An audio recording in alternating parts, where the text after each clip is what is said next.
Hello मित्रांनो, मी रमा. मी 35 वर्षाची आहे. मला 10 वर्षाचा मुलगा आहे. माझा नवरा एका एक्सपोर्ट इम्पोर्ट कंपनीमध्ये कामाला आहे. कामासाठी नेहमी नवऱ्याला बाहेर राहायला लागत असे.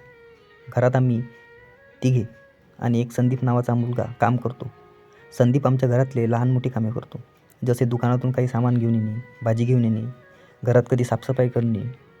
माझा नवरा त्याला खायला, चहा पाण्याला पैसे पुरवतो, तर त्याला पण काम करण्यात मजा येते. संदीपचे आमच्या घरी येणे जाणे नेहमीचेच होते. मी पण त्याला घरातली काही कामे सांगत होते आणि तो ती करत होता. तो शांत स्वभावाचा होता, जास्त बोलत नव्हता. तो जास्त शिकलेला नव्हता. माझ्याबद्दल सांगायला गेले तर मी घरातच असते, मुलाला सांभाळते आणि घरातली कामे करते. मी घरात नेहमी साडी घालते. पूर्ण दिवस घरात वावरत असल्याने माझे शरीर वाढू लागले होते. माझा नवरा पण मला एकदा म्हणाला की तू जाड होत चालली आहेस, तर घरी व्यायाम करत जा किंवा योगा करत जा. पातळ साडीमध्ये तू कविता भाभी दिसायला लागली आहेस. मोठे बॉल, मोठे टरबूज एकदम कविता भाभीसारखे दिसतात. मी नवऱ्याच्या बोलण्यावर हसले. तो निघून गेला कामाला. मग मी माझ्या खोलीत जाऊन स्वतःला आरशात पाहिले, तर खरंच माझे शरीर कविता भाभीसारखे दिसत होते.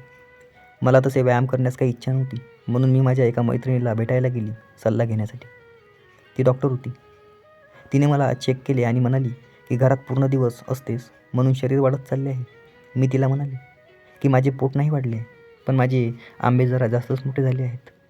आधी मला 34चा ब्रा व्यवस्थित यायचा, आता तो पण खूप घट्ट बसतो. माझ्या टरबुजाचा आकार पण मोठा होत चालला आहे. माझी 36ची चड्डी पण मला खूप घट्ट बसते. त्यावर माझी मैत्रीण म्हणाली, असे होते जेव्हा तू काही व्यायाम करत नाही.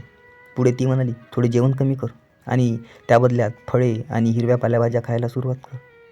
मला तो उपाय ठीक वाटला. मी दुसऱ्या दिवसापासून आपला आहार बदलला. संदीपला मी सांगितले, दर रविवारी सकाळी मी तुला पैसे देईन, तू मला फळे आणून देत जा. मला वजन कमी करायचे आहे. काही दिवस निघून गेले. मी माझा आहारमध्ये बदल केला होता. 2 दिवसानंतर नवऱ्याने मला कळवले की तो कंपनीच्या कामासाठी 4 ते 5 दिवस बाहेर जाणार आहे. गुरुवारी परत येईल. नवरा कामासाठी जातच असतो, त्यामुळे माझ्यासाठी ती गोष्ट नवीन नव्हती. पण ह्यावेळी माझ्या मुलाच्या शाळेतून सुद्धा त्याची सहल जाणार आहे. तो पण 5 दिवसांसाठी घरात येईल. म्हणजे नवरा आणि मुलगा दोघे पण त्या काळात घरी नसणार. मला घरी एकटेच राहावे लागेल. मी नवऱ्याला त्याबद्दल कळवले. काम पण महत्त्वाचे आहे, तर त्याबद्दल बदलाव होणे शक्य नव्हतं. 2 दिवसांनी नवरा निघून गेला आणि त्याच्याच दुसऱ्या दिवशी मुलाला पण मी सहलीला पाठवले. घरी आले तर घर पूर्ण सुनसुनं भासू लागलं. माझा वेळच जात नव्हता. पूर्ण दिवस मी टी व्ही पाहून वेळ घालवला. आता संध्याकाळ झाली, 8 वाजले होते. मी स्वयंपाक करून नुकताच टी व्ही पाहत बसले होते, तेवढ्यात दरवाजाची घंटी वाजली. दरवाजा उघडला तर तो संदीप होता. त्याला मी आत बोलवले आणि दरवाजा बंद केला. त्याला मी म्हणाले, घरी कोणी नाही, नवरा बाहेर गेला आहे आणि मुलगाही सहलीला. संदीप म्हणाला, मला माहिती नव्हते. तो समोर खुर्चीवर बसला. मी पण विचार केला, आता उठलेच आहे तर चुकलेले कपडे कपाटात ठेवून देते. मी बाल्कनीमधून कपडे काढले आणि खिडकी बंद केली. कपडे घेऊन समोर सोफ्यावर बसले आणि कपडे घडी करू लागली. काम करता करता मी संदीपशी बोलत होते. तो शांत स्वभावाचा होता आणि जे सांगेल तेच काम करायचा. मी त्याला त्याच्या घरी कोण कोण आहे विचारले. तो मला सांगू लागला. आमचे बोलणे सुरूच होते की तेवढ्यात कपड्याची घडी करताना मी संदीपकडे पाहिले तर तो टक लावून माझ्या आंब्यांना पाहत होता.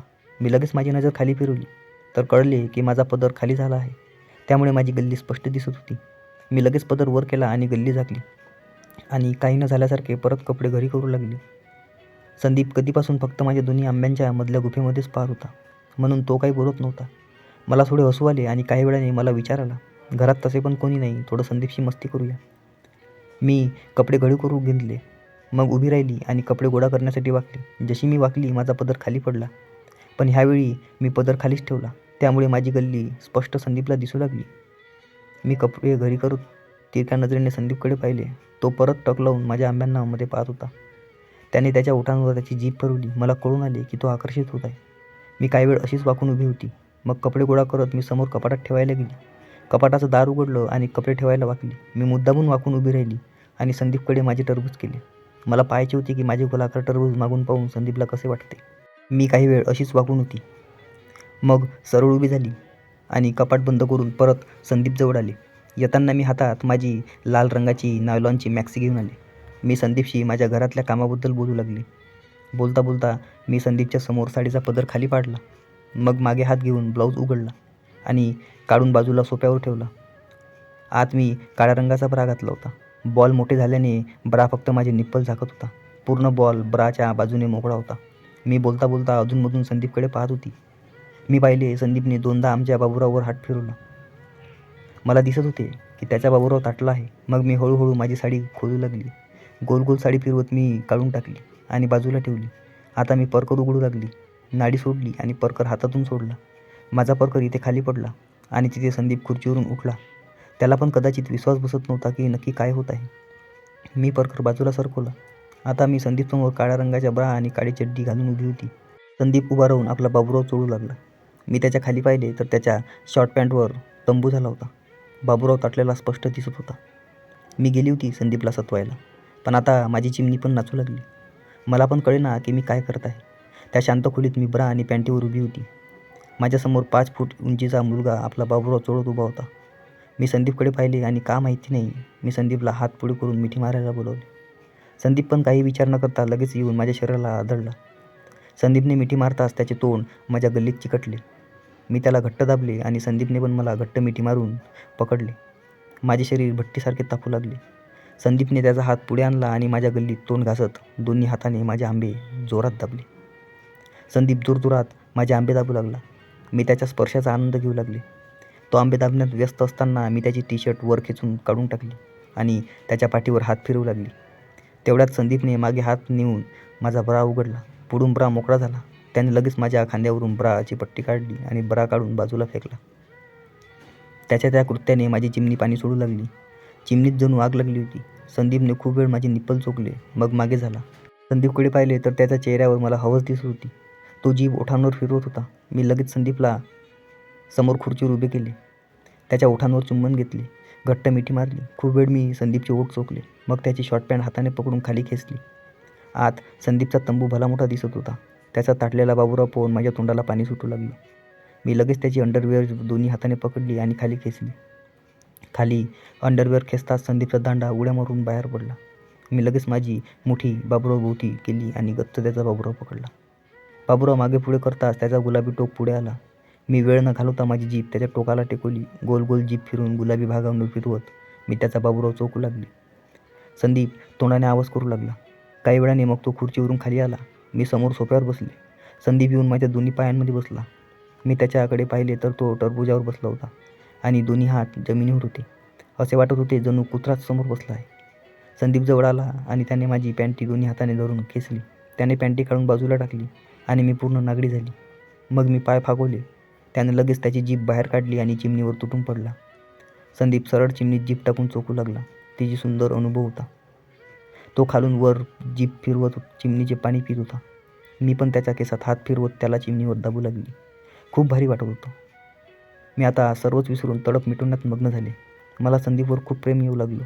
काही वेळ चिमणी चाटून झाल्यावर संदीप मागे झाला. संदीपने लगेच आपला बाबूराव हातात घेतला आणि माझ्या चिमणीवर टेकवला आणि माझ्यावर स्वार झाला. संदीपचा बाबूराव गचकन चिमणीत घुसला. बाबूराव चिमणीत अडकवून तो खाली आत बाहेर करू लागला. संदीप मला कचा टोकू लागला. मी आता स्वर्ग सुखाच्या दारावर पोहोचले. जोरजोरात तोंडाने आवाज करू लागले. संदीपने आपली गती वाढवली आणि त्यांच्या बाबूरावच्या घर्षणाने माझे पाणी निघाले. काही वेळाने मग संदीप मागे झाला. टरबुजावर बसला आणि हळूच मागून बाबूराव माझ्या चिमणीत घुसवला. संदीपने माझी कंबर दोन्ही हाताने पकडली आणि हळूहळू बाबूराव आत बाहेर करू लागला. दोघे पण आता चर्मसीमेवर पोहोचलो होतो. माझी चिमणी आता पूर्ण ओली झाली होती. संदीप पण आवाज करू लागला. त्याचे पण पाणी आता निघायलाच आले होते. तो कचा माझी चिमणी ठोकत होता. अचानक त्याने त्याचा बाबूराव बाहेर काढला आणि मला सरळ केले. मी पाय फाकवले आणि संदीपला माझ्या चिमणीजवळ उभे केले. मी माझे तोंड उघडलेच होते की संदीपच्या बाबूरावमधून एक जोराची पाण्याची पिचकारी निघाली आणि ती सरळ माझ्या तोंडात गेली. त्यानंतर माझ्या ओठांपासून गालावर, मानेवर, बॉलवर पाणी उडाले. संदीप बाबूराव मुठीत धरून हलवत सर्व पाणी अंगावर पाडू लागला. मग मागे झाला आणि खुर्चीवर बसला. इथे मी पूर्ण संदीपच्या चिकाने भरली होती. काही वेळाने मी उठले आणि अशीच बाथरूममध्ये गेले. जाऊन आंघोळ केली आणि बाहेर आले तर संदीप कपडे घालत होता.